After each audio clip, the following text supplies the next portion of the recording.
Hey, what's going on, everybody? Welcome to the Blrd podcast, episode 152. Tonight we have an awesome panel for you guys. We have Darkside. Yo. Bandito. Oh, just a little. You always got to live a little bit more for us. That's the golden age, man. Come on. I know, right? Bandito Mac. I am here. I am present, baby. Thank you, baby. And we have Green Tuner. Hello. And myself, best in the world, main character, Bay. How you guys doing today? I'm doing great. Doing Absolutely good. Fantastic. Yeah. As always. Yeah, I'm doing, I'm a little off today. I don't know, maybe it's just because it's just been a crazy day for me, but it's not too bad. What's going on? What's going on here? Not much. It's just like, just some days you just feel off, like you're kind of like outer body. That's how I feel today. I'm just like, like today's just a chill day. So I can't complain. I mean, there's definitely people out there that have it a lot worse. So can't complain at all. But other than that, no, it's been a pretty chill week overall. But I mean, let's just go ahead and just jump straight into the topic. We'll leave a lot of the news for the extra Blrd, but let's just jump straight into the topic. So this week we're reviewing Disney's Star Wars Skeleton Crew. I think it's eight episodes. The full series, full review. 8 episodes. We previously had reviewed it maybe about 5-6 episodes. 2 episodes, I think. Yeah, the first. We didn't even get that deep. Yeah. So we started the review. Of course, we always review it just to get the initial feedback, how we feel about it, and of course, we do the full review once the entire series is out. Now that Skeleton Crew has been released in its full entirety, we went ahead and watched all of the episodes, and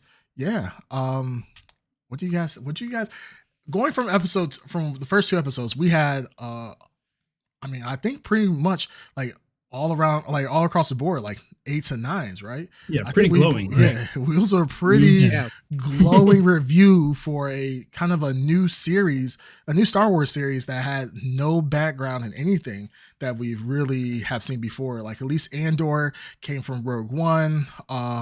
We've had Ahsoka, which has come from Clone Wars and so forth. Obviously in the first 3 Star Wars movies with Anakin and everything else and that build up.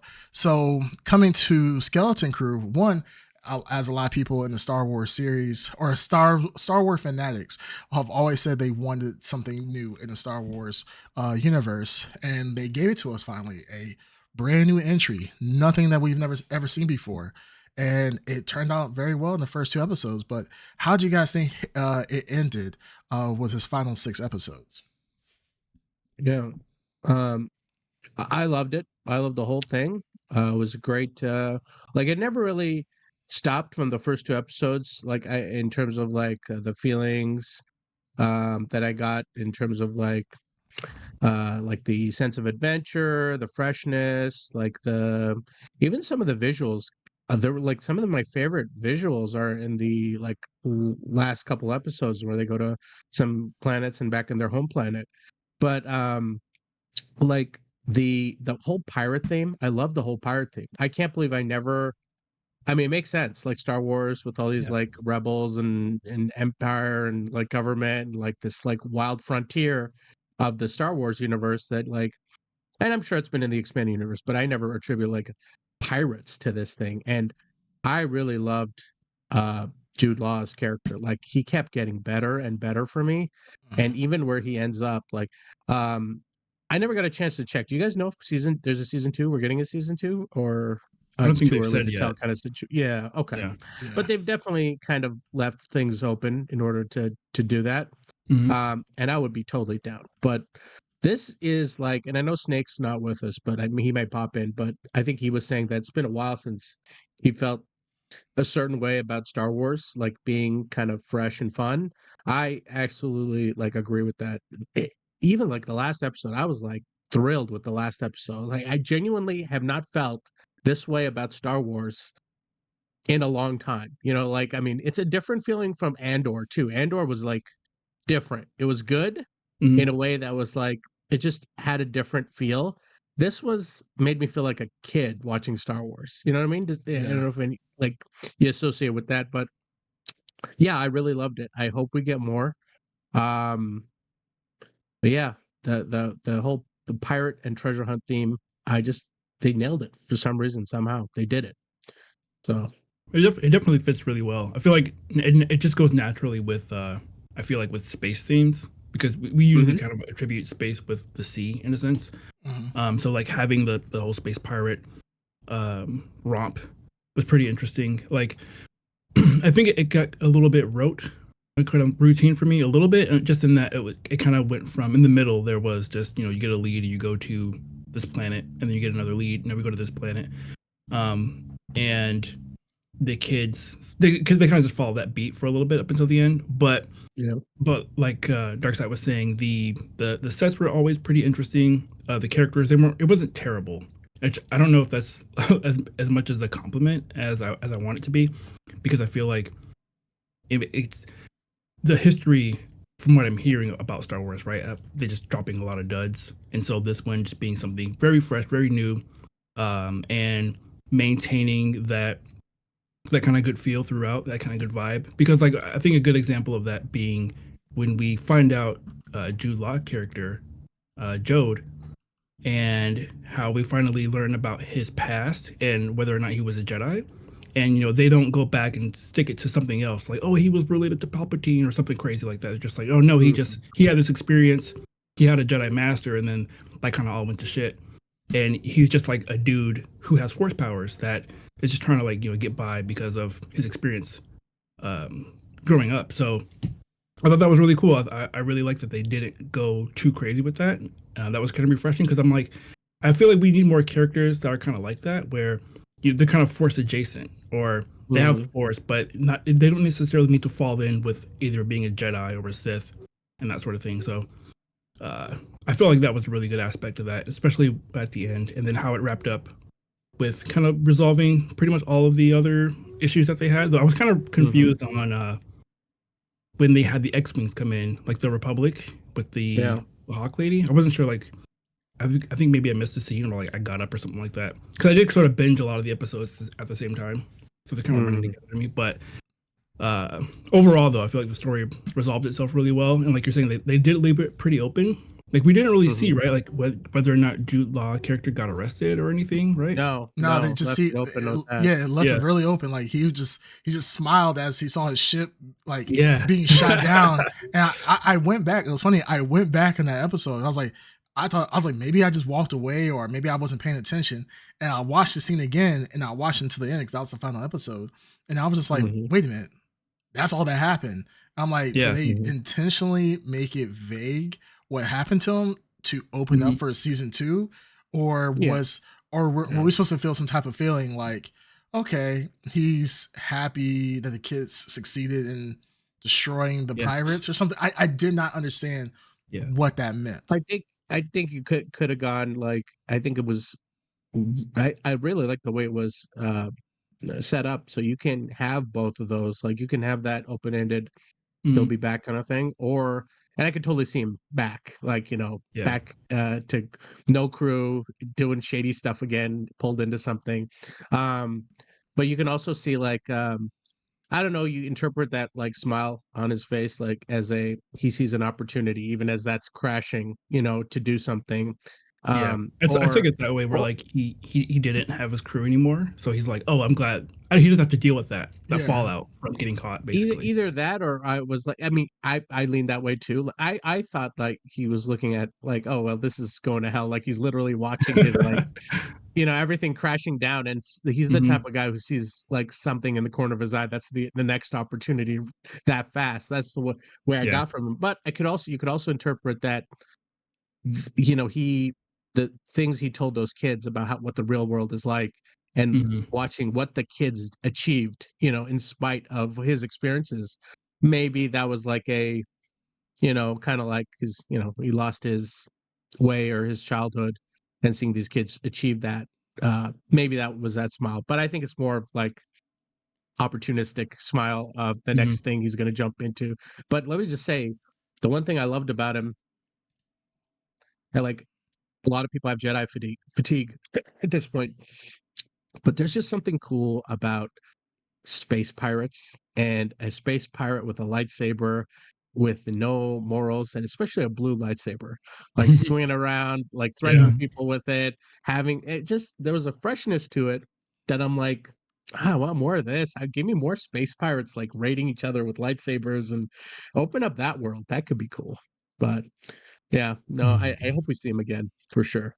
Tuner, what'd you think, man?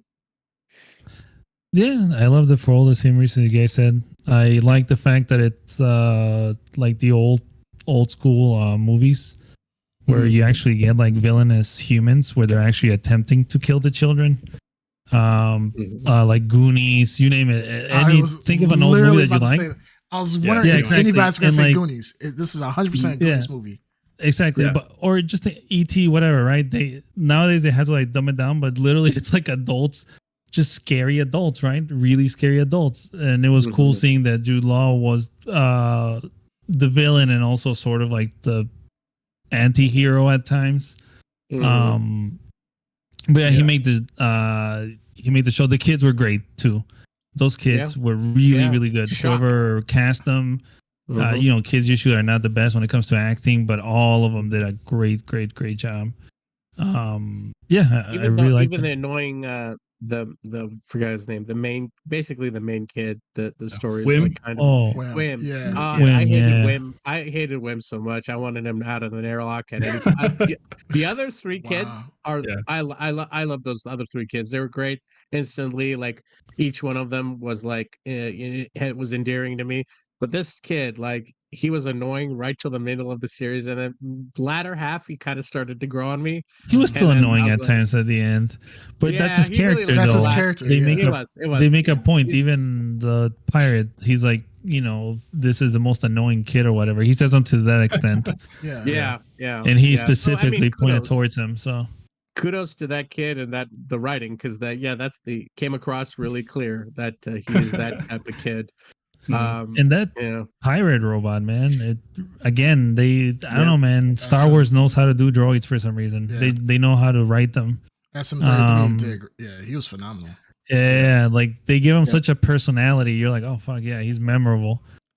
Well, I think they also several things that you guys said I totally agree with. The kids, I feel like with any movie, what's up? It is the snake. He has appeared. Oh, wild snake beard. Wild snake, slithered in, right. Yeah. But no, like the cool thing, like I feel like with any good show, right? When it gives you that reaction of you hate a character, it's not like you hate a character because they're poorly written or anything of the sort, but you hate them or you get annoyed with them because that's how they were written to be annoying. I feel like that is good writing, right? And they remind you of like an actual person. So if you're reminded of someone, then you can actually feel it more, right? Because like, fuck, this kid's and then you don't have to put a specific thing, but you know how certain kids are, and you're like, this is fucking annoying as shit. And then if you write it well enough, people can like relate to it, and it gives you that extra, I don't know, overall that extra emotion that they're trying to get out of you. It's relatable. It's very relatable. Yeah. And Wim reminds me of just that annoying kid who always wants to do something, wants to be in action, wants to pretend like there's something. And you're like, oh, God, you're annoying. But then you realize like those people are necessary. Just for any type of good storytelling and so forth, you got to have somebody who is relatable in several different facets. Like you don't need to always have like Fern. Fern was the main the girl, not the captain. The captain. She's the strong-willed, like, hey, I have it under control type of personality. You don't want to have 4 Ferns. You want to have you have a Fern, then you have KB, then you have Wim, and then you have Neil. So you have all these people who all have their own personality traits that bond really well. And that episode where KB pretty much gets into a fight with Fern because she didn't want to tell Fern that she couldn't climb up the climb up the ladder to get to the ship. So she, you know, had this argument with her, and how they broke off the two groups of kids where they kind of compliment each other. Like KB's talking to Wim. Wim's like, "Hey, she's your friend. Be honest with her. She wants to hear what you have to say. You just gotta be honest and want to talk to her." And then there's Neil talking to Fern, like, "Hey, you know, like, blah blah, you know, his type of, you know," and they're addressing the issues with the different personality traits, and they're mixing and matching them, and it works very well. The kids don't have to act out of character; they're just being them and interacting almost seamlessly with each kid. I never felt like at any point in time any of these kids their characters felt forced. I didn't feel as if the kids were like they were put in situations that I wouldn't see them in, based on everything we've seen up until this point. So it was very well written for me. And just like you said, Green Tuner, about the Goonies, this is literally, I was gonna say, this is a Disney Star Wars version of the Goonies, where there's the big pirate. And we are back. Actually, here we go. And we're back. Sorry about that. A little technical difficulties there, but we are back back live pretty much. So I was gonna say back in 4K, but we're not shooting in 4K. Hell no. But yeah, before we got the stream cut off, I was just saying, like, this reminds me, like, this show reminds me of the Goonies, like 1,010%. It's absolutely crazy that a formula from a movie from, you know, the 1980s can still work today, and it could be just that simple. So that's the only thing I when I look at this, when I watch this show, I just get that nostalgia all over again, and I just say, well done to Star Wars. I don't know who the director was for this. I think we probably talked about it before. Tom Watts, I think. You know what? Thank you, Kathleen Kennedy. Kathleen Kennedy. Yes. Thank you. Double K again. Yeah, she strikes again. Kathleen Kennedy, I mean, she's just back at it. No, honestly, there's kudos to them, because they took I think with Star Wars, I think we have to kind of take a step back sometimes and realize we don't always have to, it doesn't have to be a big conflict. It doesn't always have to be Jedi versus Sith. It doesn't have to be the Chosen One and you know, the legacy of Anakin and all this other stuff. Power 2? Power of 2. Episode 4 was literally just Luke trying to get the heck out of the boondocks. Like, he's trying to get out the hood. Episode 4 is just, it's just like, it's Luke getting the heck off this bunk ass planet. And sometimes that's all you need is something simple. Yeah, very simple. Yeah. And I feel like this was a simple, it kind of just drug you along for the ride. It was simple. And a simple concept. It was these kids need to get back to their planet. Now there was some stuff sprinkled in, but I think it was either Green Tuner or somebody, one of you guys had said, like, it kind of came predictable, because it kind of went from, all right, we get one clue, then we jump to the next place. Oh, there's another clue. We jump to the next place. But at the same time, it was nice to see. It was shot well. It was simple, and they kept enough action. The places were fun that they went to. Like, yes, the spa world. What an interesting concept in Star Wars. The spa world was pretty funny. Yeah, it was great. Yeah. And we got to see the one thing that we've been complaining about for so long: monsters. We want to see aliens. I mean, we wanted to see aliens. We saw aliens. We got pirates. We had outlaws. We had kids. When's the last time you saw kids in Star Wars that weren't Anakin? Exactly. Being slaughtered. Right. And we did it all without Jedi. Yeah, it was still there, but it was flavor. Like, they could have written that without him. But it wasn't the main thing. No, he wasn't like Jedi. Yeah, he wasn't like a Skywalker or a Palpatine or something like that. Yes, he wasn't related to like one of the main ones, or Chewbacca didn't show up to like lend a hand just right. Star Wars usually does. Droids were barely there. It was just another character. It was good. It was really good. I liked it a lot. To your point, my only complaint, you said we had these characters, and you mentioned the episode where they split off into their different pairings, and we had actual exploration of these characters, and then they stopped. Sure. And that was the last character development we had for the rest of the series. We got to the last episode, and you know, suddenly, when's Dad's balls dropped, and everybody decides to go kind of act like heroes, but like, there was just such a lack of development. It was the only thing holding it back. They went back. I think it was just due to the time constraints. It seemed like they had to end it at the 8th episode for some reason. Yeah, I don't agree. Let's take the episode 3 or 4. They go to Civil War planet. You know, they land on the wrong at and the whole planet, immediately they're put under the gun. They're in a battle. They get drafted into an army. They're forced into this weird situation. Like that is exactly the traumatic kind of situation that would make or break. That is a formative childhood trauma.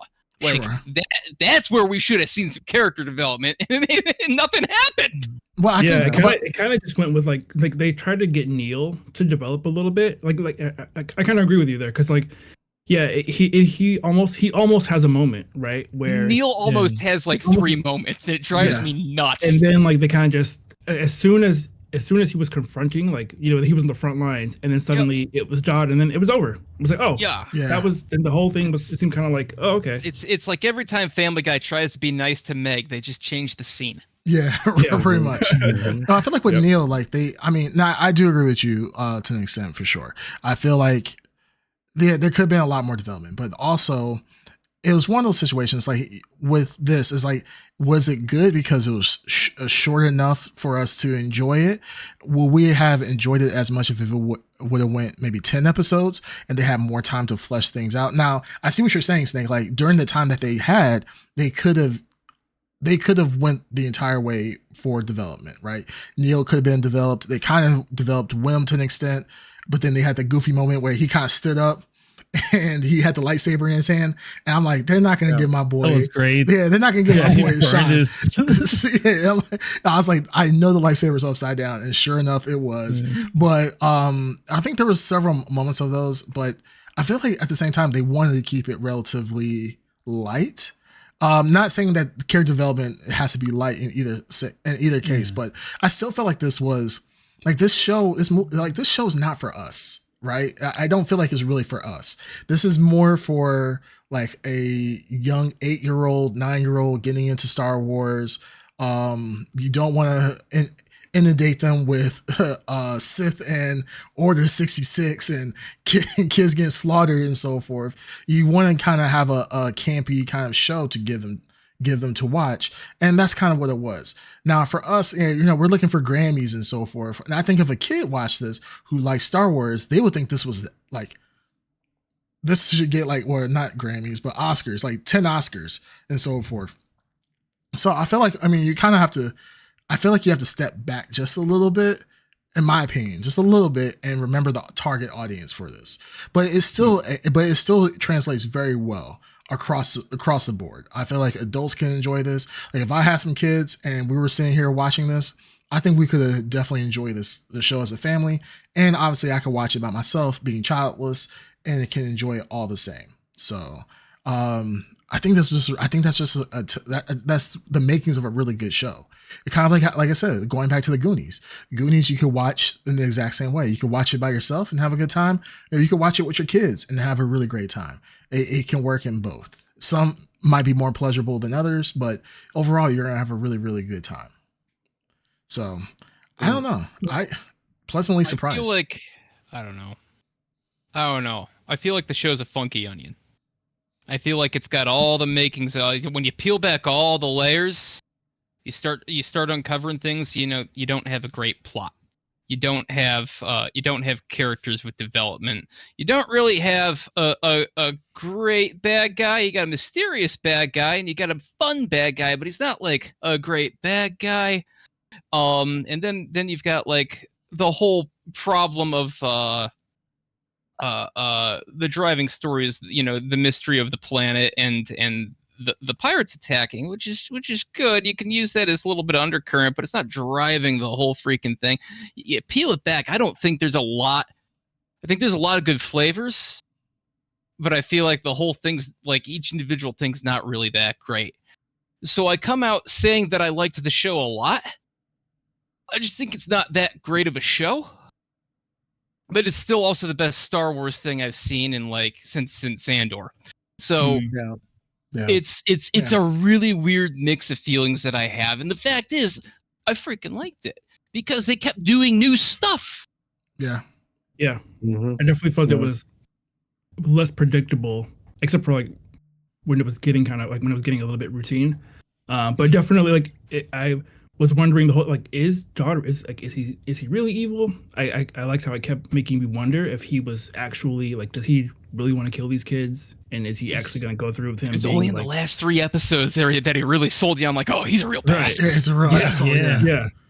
So I thought that was pretty interesting. But yeah, I agree in like that, in that there wasn't like a huge bad guy. You know what? I also had heard that this was actually a movie before they chopped it up into a series. So there might be a symptom of that happening, because if they did have more of like a monster of the week type deal, and the show was maybe like 12 episodes or something like that, it would have lent itself more time to develop those side pieces a bit more, and maybe have a more grounding narrative that tied it to like whatever force would be against the kids trying to come home, and then obviously trying to get at their homeworld to get the treasure. But yeah, but at the same time, I think kind of like what Eric was saying, overall, it's kind of just like a fun romp. But yeah, I don't know. I feel like I kind of have the similar feeling where it's like, I don't want to say it's not terrible, but maybe it is greater than the sum of its parts in that, and it's also just not, it's like the best Star Wars thing that's been out in a while, but it's like, is that saying a lot? I don't know. I don't want to poop on it. Maybe we finally lowered the bar. Yeah, maybe. Maybe we're the problem. Maybe we are the problem. But honestly, I think like with this is like, this is like, you look at Andor, right?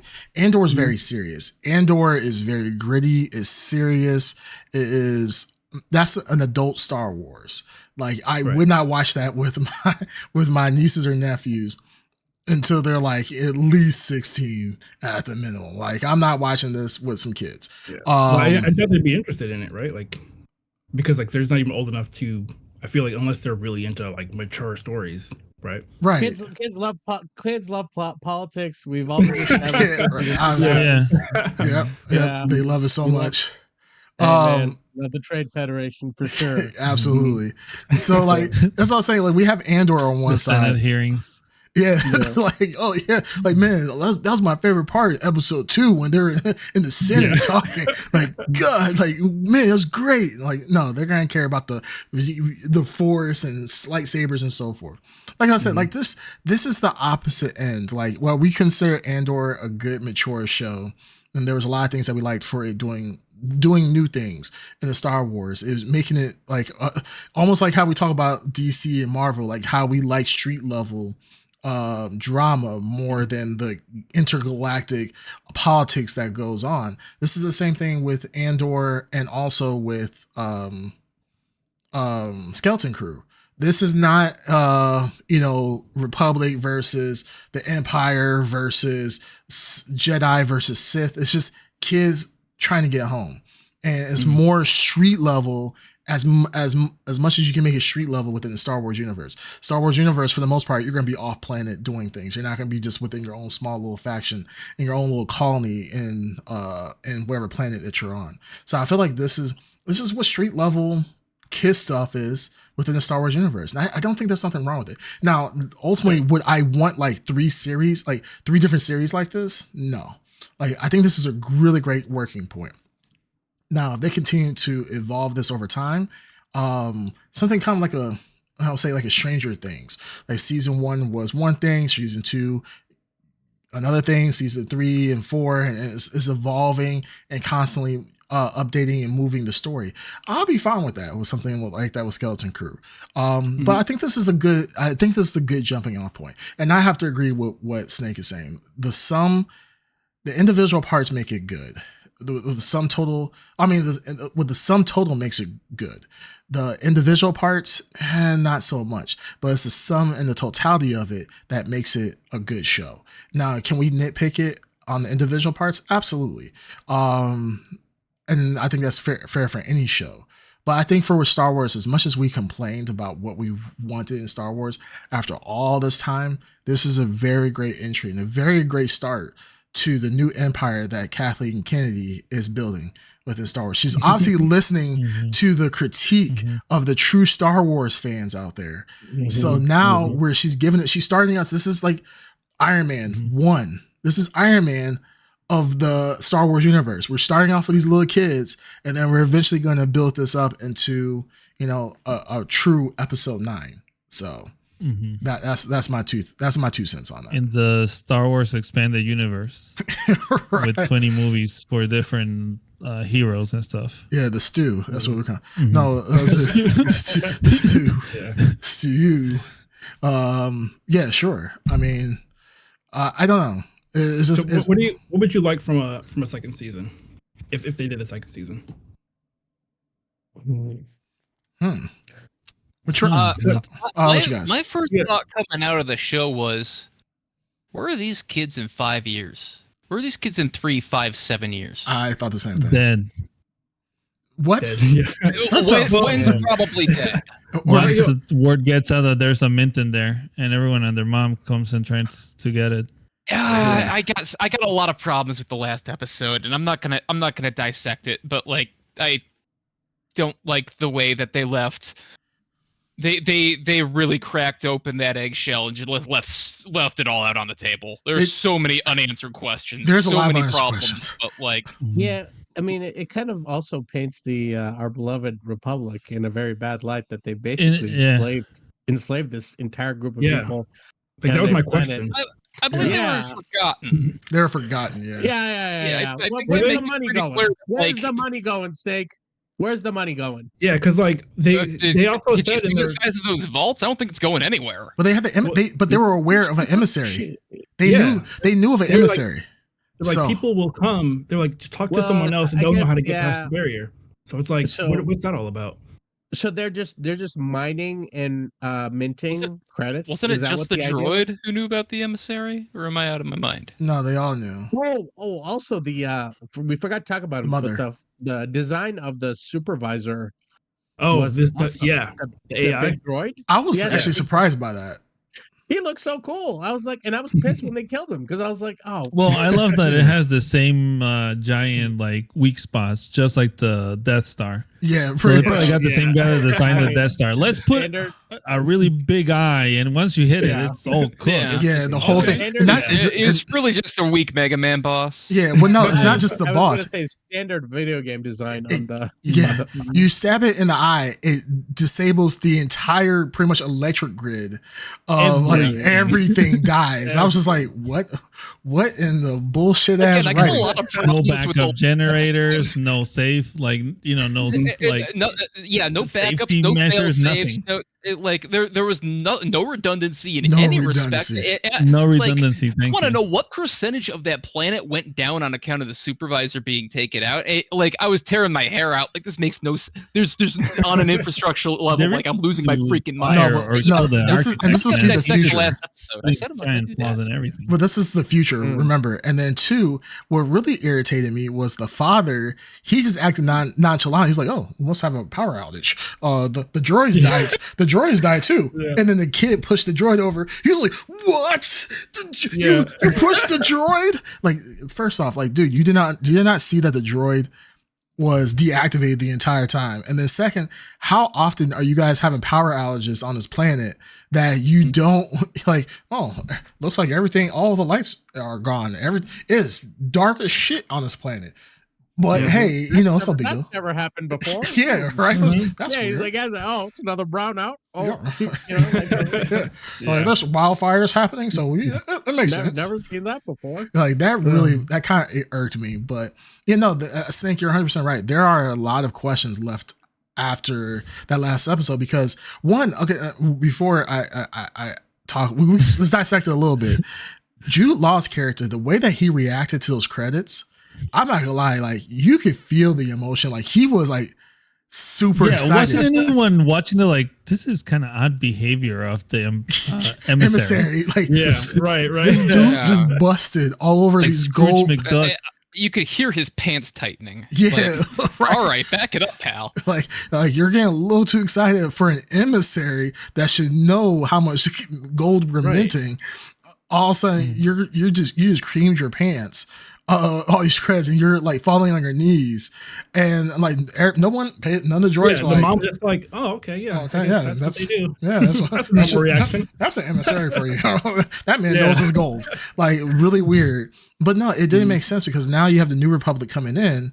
Like, what's going to happen with all this gold? You have this Old Republic credits, which are like worth more than gold in this new era of the galaxy. Then you have the New Republic coming in, like they're like just coming in and swooping in. What's going to happen with all that gold? What's going to happen to this planet? This is supposed to be a mythical planet that was just lost. That was just a myth.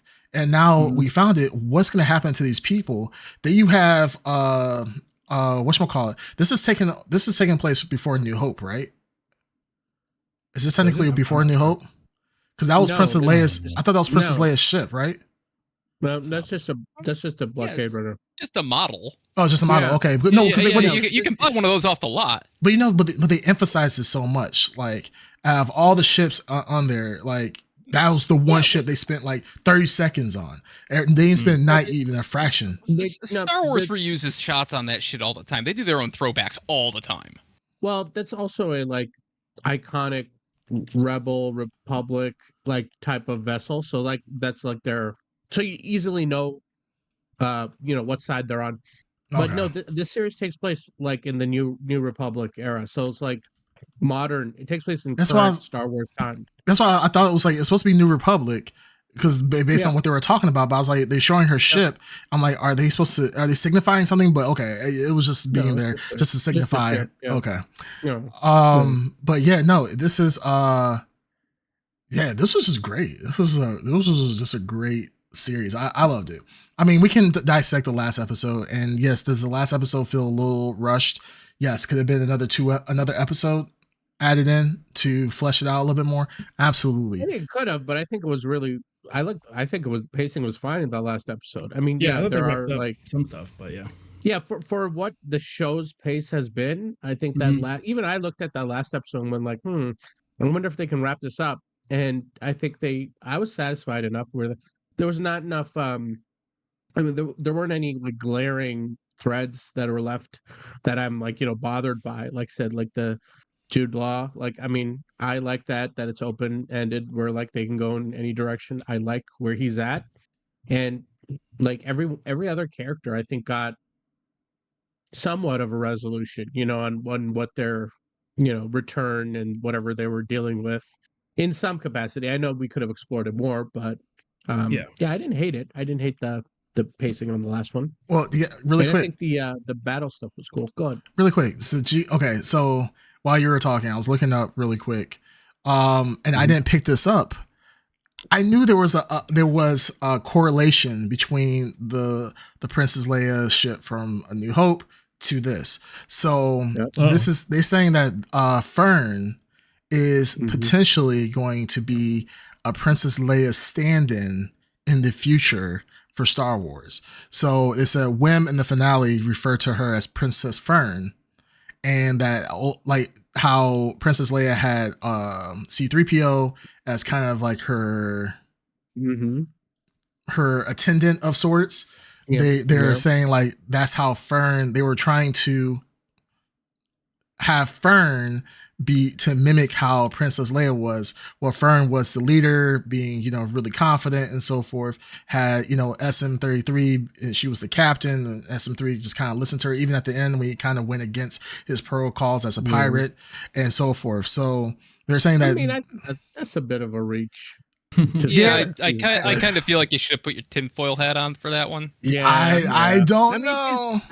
She's like, I'll give her captain status. She's captain status. That's pretty cool. But I think the leap to princess, I don't see that. Unless she became royalty at some point, and I hope they don't do that. But I just like that she's a just a kid who also happens to be a pirate captain. It just makes sense. Yeah, she is the captain. She is. That's what I'm saying. 5 years down the line, like Fur has it out, like full teenage rebellion out with her mom. Fur goes pirate captain from like off the planet, actually giving it a shot, and like the real world's got to rock her shit. That would be cool. I'd watch that. And I can see Wim being a learning to be a Jedi. I can see him being even a New Republic X-wing pilot, and so forth. Learning to be a Jedi, yeah, I'd definitely say they're leaning towards the pilot, the X-wing. Yeah. He's like really taken by the good guys, right? He wants to be one of the good guys.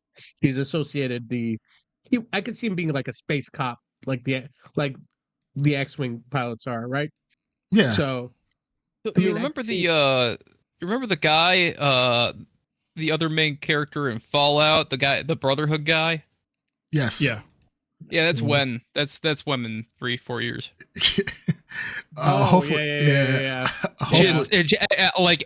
That's what he joins up to do, but like failure in every respect. Yeah, I hope he doesn't turn out like him. He was like, I still remember the scene where she's like, "Do you want to have sex?" He's like, "What is that? When the stuff comes out of your?" He's like, "Oh, that's that's gross." Yeah, happened to me though. He's like, it swells up and it just explodes. Like, no, yeah. I never did that. That's crazy. That's disgusting. Yeah. Oh, yeah. I hope they don't make my boy Wim like that. Stay tuned for season 2. Right. Star Wars After Dark. Yeah, the awkward puberty ages of the skeleton crew. The skeleton crew, right? But no, this was good. I hope this is a bright future for Disney, and that they take. I hope they take like lessons on this. Like, you don't have to make Star Wars super complicated. You don't need to, and everything that Star Wars is doesn't have to be complicated. Doesn't have to be crazy. Give the people what we want. We want simple plots that are told very well. Not saying we just want simple plots and we'll just love it. Simple plots. Sometimes you just go with the simple stuff and do it very well. Give us, actual aliens. Like, we don't want no Jar Jar. Jar Jar CGI and all this other stuff. Sometimes practical effects can do very well, or spending just a little bit of time, like the Spa Planet with the different aliens, and they were CG. They were done very well. They were interesting characters. I would love to see them in the future, especially like as a little tidbit for us, like a little Easter egg. We see them later on, and maybe Skeleton Crew season 3, or they tell him, we had the one big octopus Cthulhu looking alien. He's like, hey, how's your guys' story go? I lived for 10,000 years. I want to hear something about you guys. And like, I really love that. Like, we have a huge galaxy to explore. Let's explore it. And I love that we saw new places that we've never seen before. And just new situations, like I said, the space pirates. It just seems like it makes sense for Star Wars. Like, why hasn't anybody come up with a really cool space pirate story like this in the past? But put a camera behind the Mos Eisley bar and just let it run. Just scream that. Yeah. There you go. That's all we need. Like the first thing they show us is, here's a barren desert planet with 2 suns. It's basically literally hell. It sucks. They have to farm moisture just to get by. By the way, right over around the corner is a hive of tyranny and scum, which is to say all of the bad guys hang out there, and they haven't done anything with it. Jude, show me all the pirates. Show me all the pirates. Show me all the craft. Show me all the riffraff. Just all of it. Well, they tried to, and that's what I'm saying. They tried it before. Well, let's be fair, they have tried it before. Don't talk about Boba Fett. We're not talking about Boba Fett. The book of Boba Fett. They tried it, and it failed horribly. Can we mute Eric? Can we mute Creamcast? He's running this thing. Can we mute him? Yeah, let's go ahead. Let me just go mute myself at this point. We don't have a resident Star Wars insider here who's tapped into the real fans, of course. Yes. But I'm curious how the real fans, the hardcores, are they going to give the W to Kathleen Kennedy, or because and I'm not tapped in, so I don't know. So I assume there are a lot of laser eye thumbnails still happening. Please, I hope that laser eyes is still the thing. But yes. I would assume that even the most hardened Star Wars, I guess Disney Star Wars haters, would find some joy in this. You know what I mean? That's granted, it's coming off of the Acolyte, which is a pretty much a low point. So, man, but this has got to be. So, do you think this is because it's coming off the Acolyte? It feels that much better, or it's genuinely like it does boost it a little bit. I didn't watch Acolyte, so yeah, okay. So you got you that have a genuine reaction. Yeah. So Yeah. and my genuine reaction was Finally, finally something some fun Star Wars material to watch. And like, yeah, you want to break down episode 1, 2, and 3. I'm gonna say about the same thing as I said about this show, but the fact is, it was a good time. Yeah, I agree. Good time for sure. Yeah, Star Wars is back, baby. It's back. let's not start reach arounds just yet. I mean now I'm saying Skeleton Crew for an Oscar. I'm giving it to them. Best TV show of all time, possibly. I mean, yeah. There you go. Star Wars, Star Wars. We're definitely back. So, how many are you trying to summon it? He's coming. Well, actually.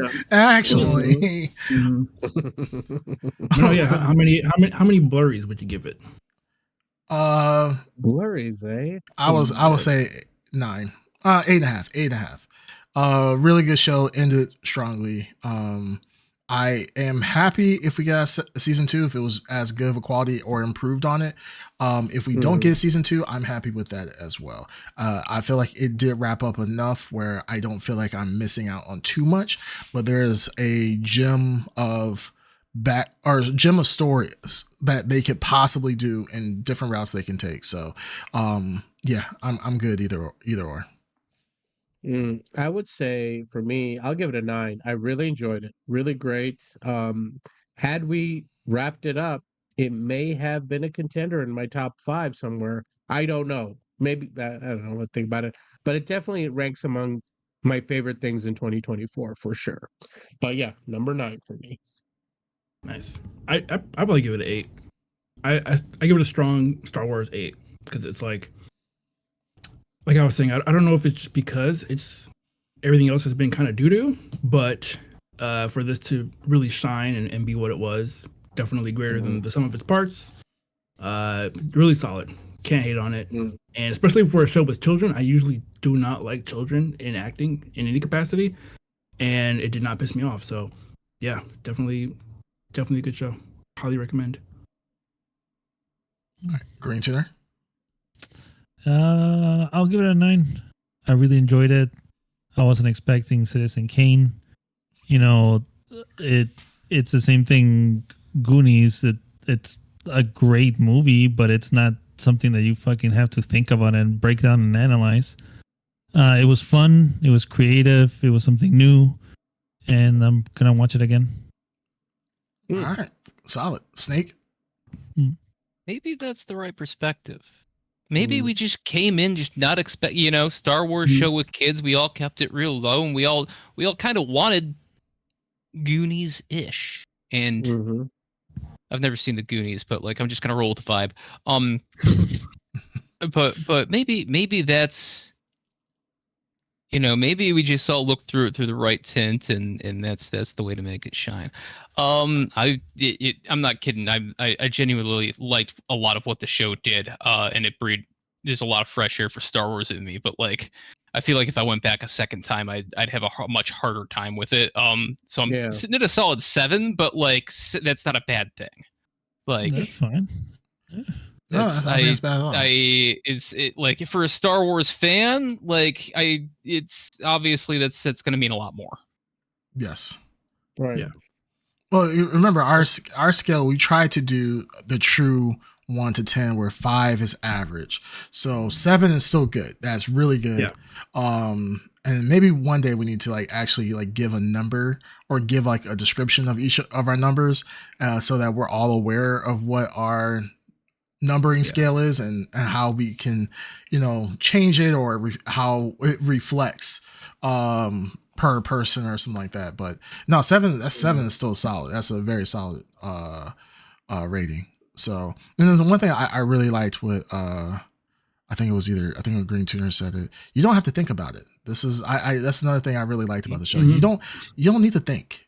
And like, I guess that's kind of like a lost art. You don't have to think about what's going on. You see everything going on in front of you. So it's not like we had to meet after every episode and like, hey guys, well, I'll dress in. There was an interesting nuance to it, though. You don't have to think about it, but it was also a show that had you asking questions each episode. Right. I mean, we're also the guys that gave fucking John Wick 4 like the greatest glowing reviews. And I'm pretty sure that wasn't like some highbrow writing in John Wick 4. You know what I mean? No, I'm sure there wasn't like layers like an onion of like, depth to the character and everything. We just loved, all the crazy action that was going on. Yeah, John. John Wick takes off his mask, and you kind of find out he's actually the dog that got killed. Like, holy shit, he was the dog the entire time. Like, it was nothing crazy like that. But we're very easy to please. Very easy to please. So you don't need to worry about that. Never fear, I am here. What's up, Rune? I'm sorry, I was so focused on this convo, I wasn't even looking at the chat. So hey, what's going on, man? All right, so that is our blurries. Do you guys have anything else you want to add before we switch over to our extra blurred? We talk about the news for the past week. Oh, man. All right. All I'm saying is, if you had told me that this show was originally supposed to be like a Star Tours, like a ride at the MGM Studios, I'd totally believe that. I did say that's what it felt like to me. I was in episode 3. I'm just like, I feel like I should be in a seat that's moving. Yeah. Is that a good thing or a bad thing? I feel like that's a good thing. It was it's just a vibe. Okay. There you go. Now, do I see this becoming like, if they made this into really a like little attraction, could they do it? Absolutely. I feel like easily. Yeah, there's a lot of appeal, especially for children, for this. So we'll see. In fact, it probably is like in the works right now. If we know our Disney, these kids have already shot their scenes for the ride already. Somehow, well, nothing get past our patron saint, Kathleen Kennedy. So she, she finally gets a show that's a banger. She's like, oh hell yeah, I'm gonna milk the hell out of this. So there's probably rides, toys, everything. Probably trying to make Neil the next Baby Yoda. Whatever. So, so, all right, guys. Well, that is our episode. That's episode 152 of the Blrd Podcast. As always, you can catch us live on twitch.tv/the Blrd Podcast. If you can't catch a live viewing, you can catch the tape viewing on our VODs on Twitch, but also on youtube.com/the Blrd Podcast. And if you like audio format, you can catch us on all major podcasting platforms. Hold on for a few seconds. We're going to switch over to our extra blur, so stay tuned. But until next time, if you don't meet us over there, we'll blur you later.